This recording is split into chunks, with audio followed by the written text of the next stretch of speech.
Many people ask questions. What kind of world we live in? Why are there rich and poor? Why are there wars? What is the reason for the deterioration of the environment and what awaits us next? To get answers to these questions, one should turn to science and start with the realization of a simple fact. In the 21st century, the capitalist system dominates the entire planet. Capitalism is the last and most developed of the antagonistic formations, based on private property and the exploitation of man by man. It differs from its predecessors, such as feudalism and slavery, by the special nature of the combination of means of production and labor power. Under capitalism, the means of production, such as factories, plants, machines or land, are wholly owned by the class of large owners, the capitalists. While the direct producers, the class of workers, own only their own labor force and are forced to sell it to the capitalists in order to survive.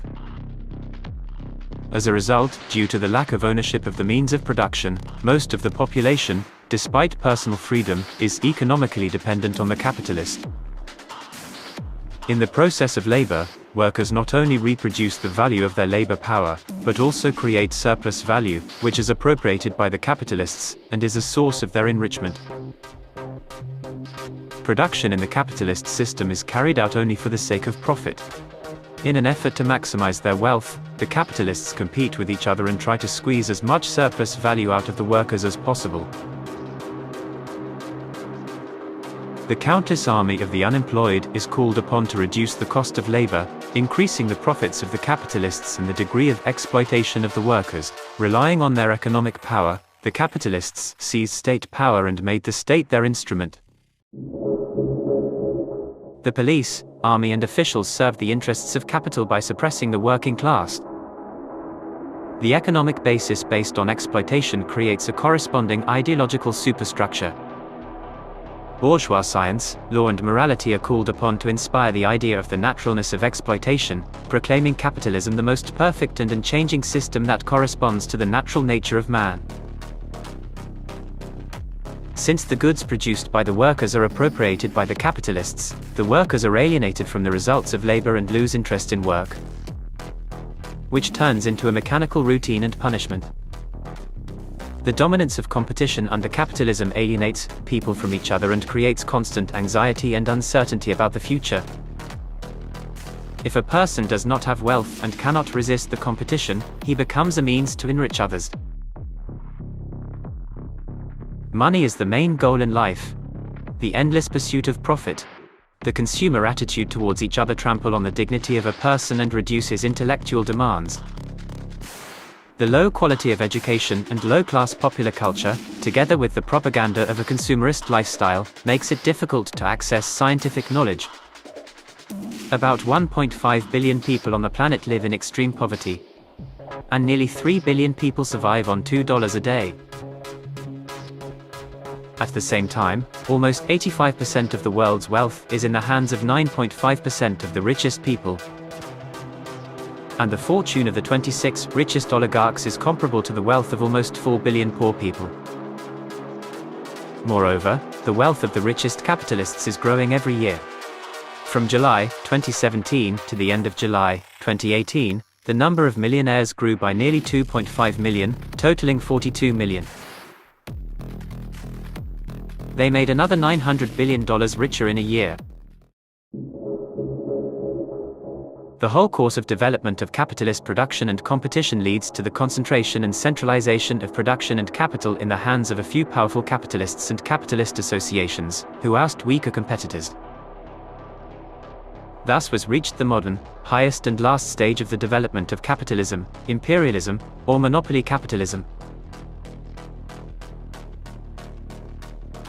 Imperialism is distinguished by 5 special features. Monopolies have acquired a decisive role in the economic life of the capitalist countries.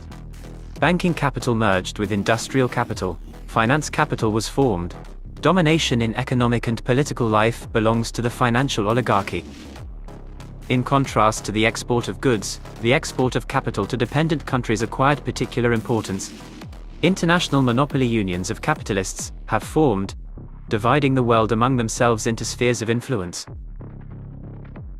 Imperialism is a decaying and dying capitalism. A small group of the most developed imperialist powers exploits and robs dependent and semi-dependent countries with hundreds of millions of inhabitants, providing their oligarchs with huge superprofits. In addition, with the help of a part of super profits, the bourgeoisie of the imperialist countries bribes the top layers of the working class, which becomes the bearer of opportunism in the working movement and the main social support of the bourgeoisie.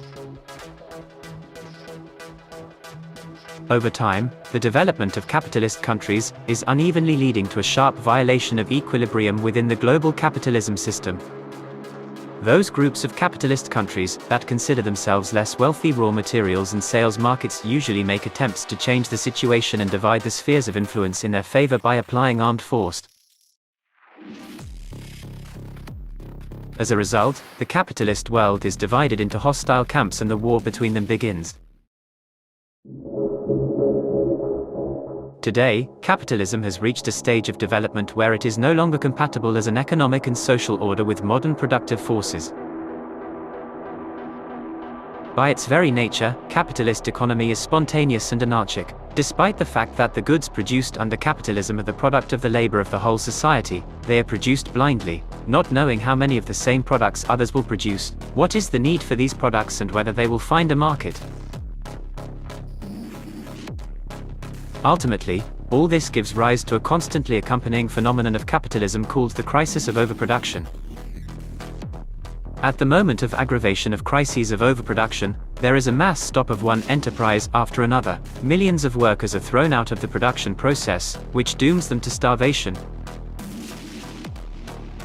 The poverty and hunger of hired workers under capitalism comes from an excess of goods produced by them that are not marketable due to the lack of effective demand, and the absence of effective demand is a consequence of the extremely low, impoverished standard of living of the broad masses, to which capitalism dooms them.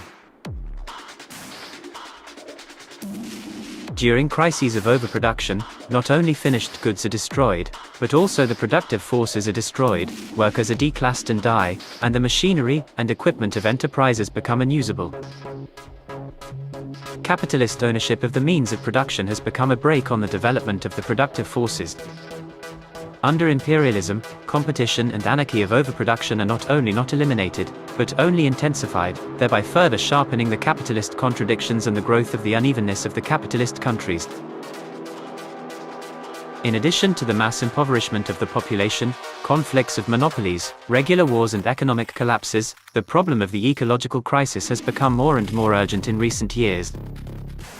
The irrational and predatory exploitation of natural resources by the imperialist monopolies for profit has reached such proportions that it has become a threat to human health.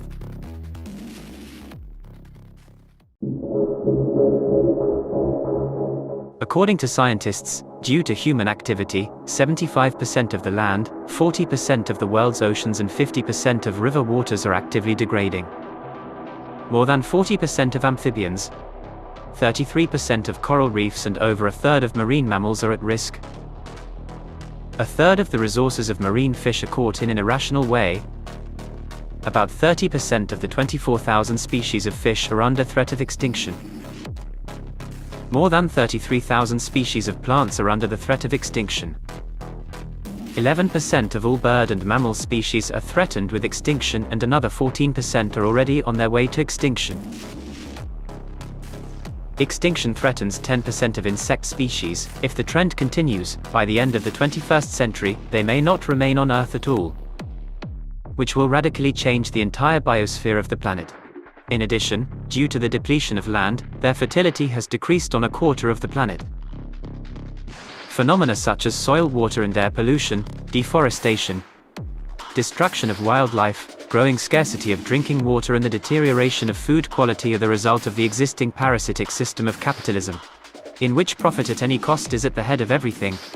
Damage to the environment directly affects the lives and health of billions of people, and also becomes a real disaster for all mankind.